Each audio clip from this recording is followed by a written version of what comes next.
Hello everyone, welcome back to another video on Elite Academy. So today we have taken a question from art and culture. Yes, because art and culture is very dear to UPSC and every year they will come up with some of the other new terms which we feel like, okay, from where they are asking this question. Okay, so we will be clueless. So here we have question from the CDS exam which was conducted on 10th April 2022. So this question was asked by UPSC. The question is, which of the following statements about sculptures at Sanchi is or are correct? So they are talking about sculptures at Sanchi. So they are very specific. The first statement is, in some sculptures there is representation of Shalabhanjika.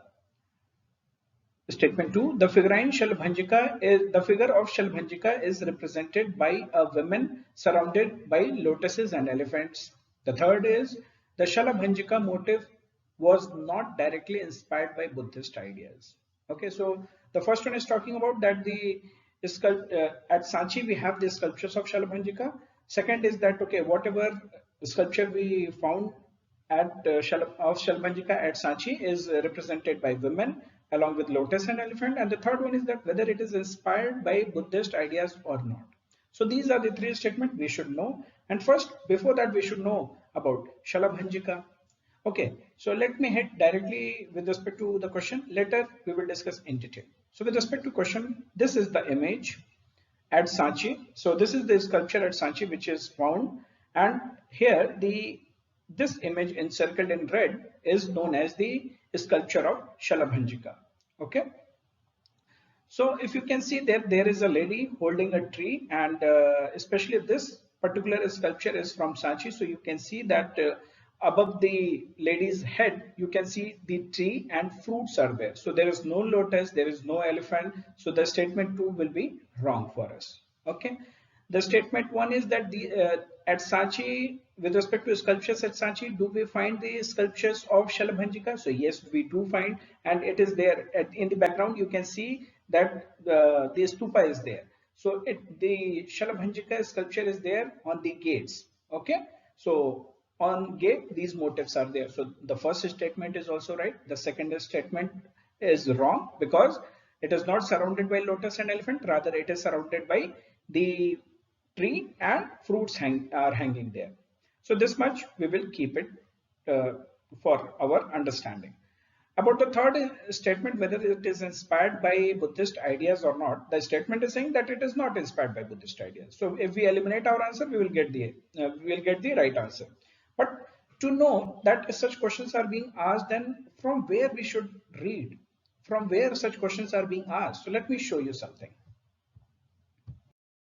So in our NCERTs, especially the class 12th NCERT, so again you have a look at the statements about the sculptures at Sanchi, then Shalabhanjika surrounded by lotus and elephant, and whether they are inspired by Buddhist ideas or not. Why I am reiterating these three statements? Because you will be surprised to know that we have a chapter, cultural developments from 600 BC to 600 CE, and this is given in themes of Indian history class 12 book. So you can see the second half of the page, a glimpse of Sanchi. So the chapter is starting this way only, and further when you will read, then inside this chapter you will read about this information. So here the image which you can see, the woman at the gate, is the same image which I have shown you on the which I have shown you previously. So there is a woman who is holding, figure is there, holding the tree along with the fruits, and the leaves are there. So have a look at this line. It is telling that other sculptures at Sanchi were perhaps not directly inspired by Buddhist ideas. So are we clear on this? That this sculpture, this includes beautiful women swinging from the edge of the gateway, holding on to the tree. So basically they are talking about the image given on the screen. Okay, that is Shalabhanjika's image or the motif or the sculpture. Now let's have a look with respect to other details which is given in this chapter with respect to Shalabhanjika. So here we have. So it is talking about, have a look about, read the information which is there inside the red box. According to popular belief, this was a woman whose touch caused trees to flower and bear fruit. Basically, the Shalabhanjika image portrays fertility, it portrays prosperity. It is likely that this was regarded as an auspicious symbol and integrated into decoration of stupa. So it is not directly inspired by Buddhist ideas or Buddhism. Rather, it was there popular in the regional area, or people used to represent fertility with the help of women sculptures or feminine figure. So it was symbolic representation. So they are further saying that the last three lines, the Shalabhanjika motive suggests that many people who turned to Buddhism enriched it with their own pre-Buddhist and even non-Buddhist belief practices and ideas. So these are the some of the recurrent motives in this culture at Sanchi, which are evidently derived from these traditions, not directly from the Buddhist traditions. Okay. Next, so now if we look at the question again, in some sculptures, especially with respect to sculptures at Sanchi, is it clear now that some of the sculptures there is representation of Shalabhanjika? Yes, it is true. It is surrounded by lotus and elephant? No. So if we eliminate option 2, so can you reach out your answer? So the option A will be ruled out because 2 is mentioned in option A, B and C. So the answer is 1 and 3. That is, the Shalabhanjika motive was not directly inspired by Buddhist ideas, rather the local tradition, the regional tradition or the beliefs of the people, they were incorporated into the designing or while these sculptures were made. Okay. Now with respect to the second statement, that the figure of Shalabhanjika is represented by women surrounded by lotus and elephant, this we know that it is surrounded by tree and the fruits are hanging. But when this statement has been given in the question, we should also know about this image. So there is a image given in NCERT in the same chapter.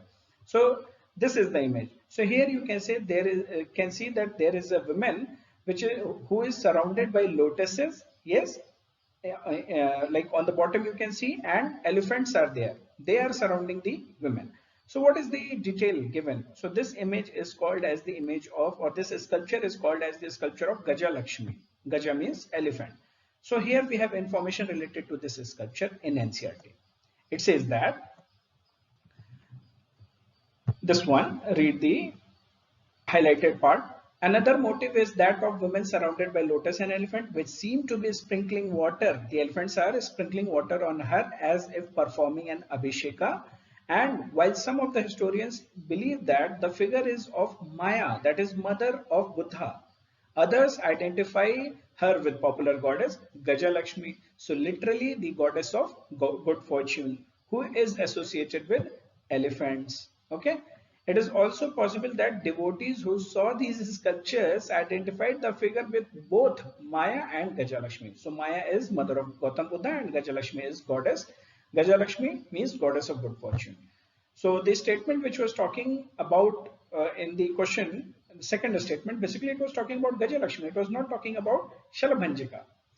Okay, so why we are discussing this in detail? Because this UPSC has asked directly from NCERT, and even such informations become very important.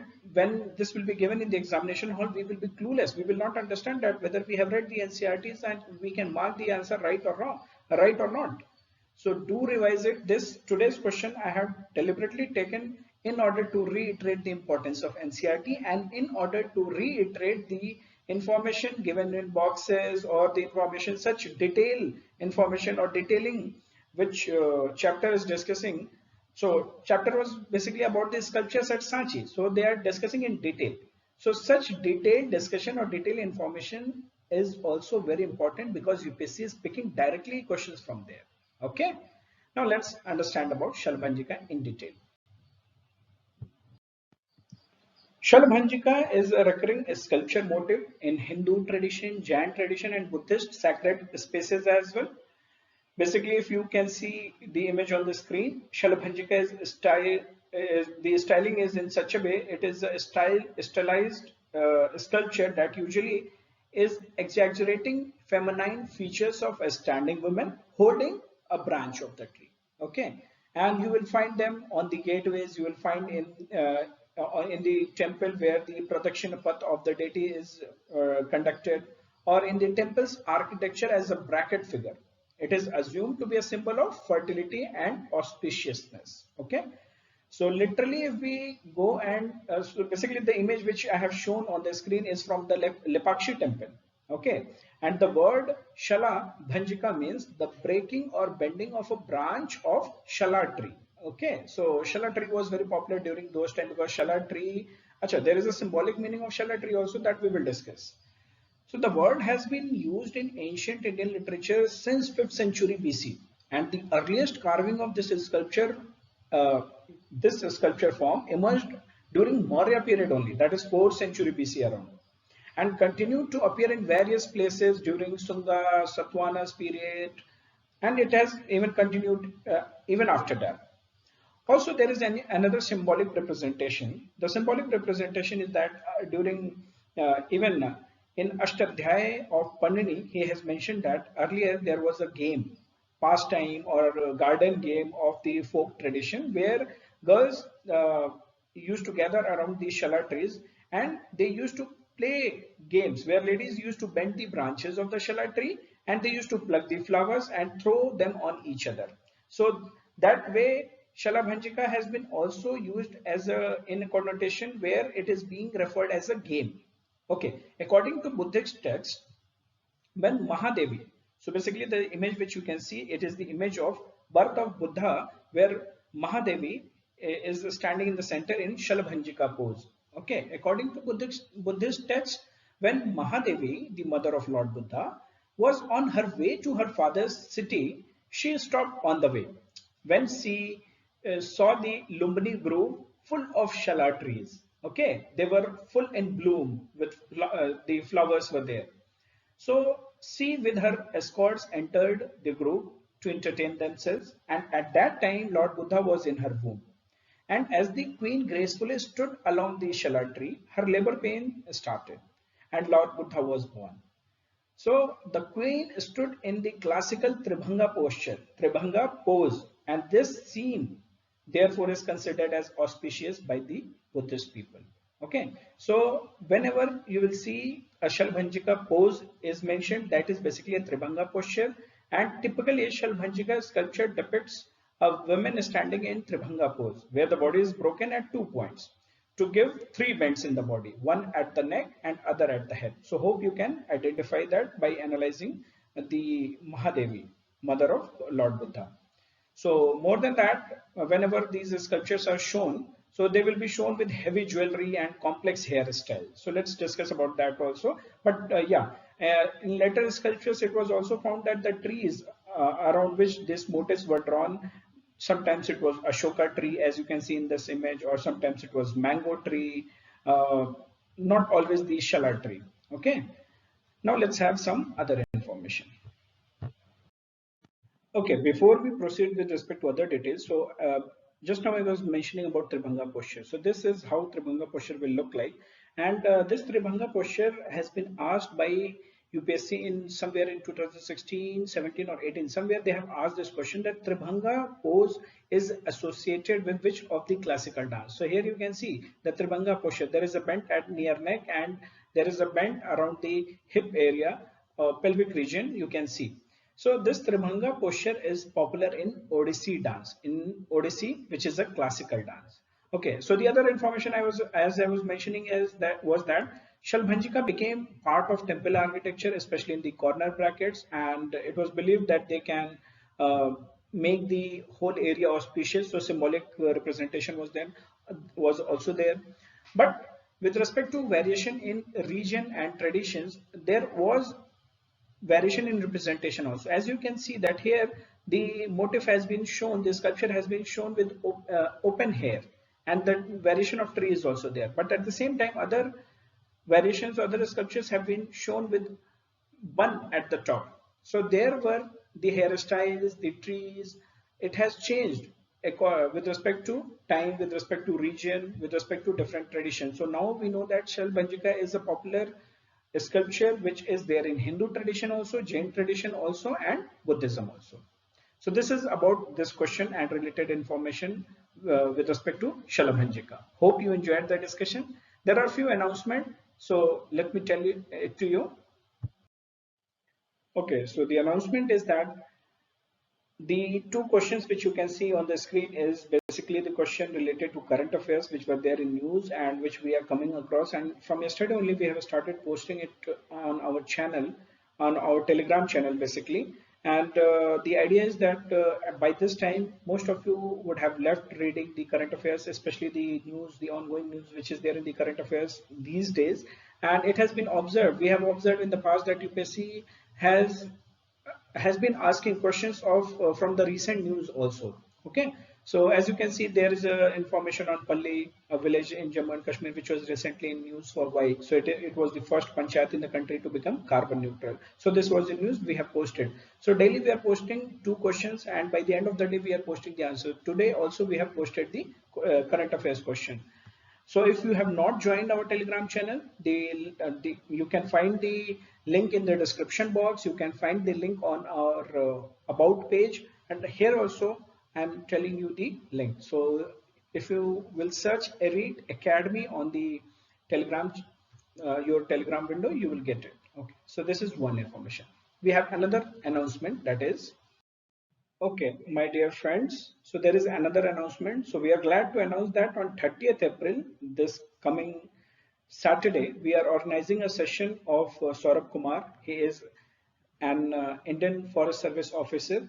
So Saurabh secured rank 16. He bagged rank 16 in Indian Forest Service exam 2018, and he is the author of very popular book Prelims Simplified, which aims to provide the solution to aspirants every day's queries such as what to read, how to read, and the required depth of reading, how and what to remember, what to leave.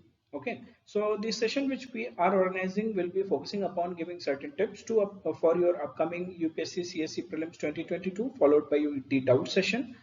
So this we are organizing, and we request our students to share a specific question with us on Telegram ID at the rate telehiman, TELEHIMAN,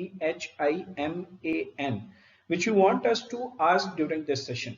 Okay, so this is about him, and in the description box we have posted link where you can read about him and you can read about his book also. So please attend the session, and in case if you have any doubt, do attend, do let us know on the Telegram ID.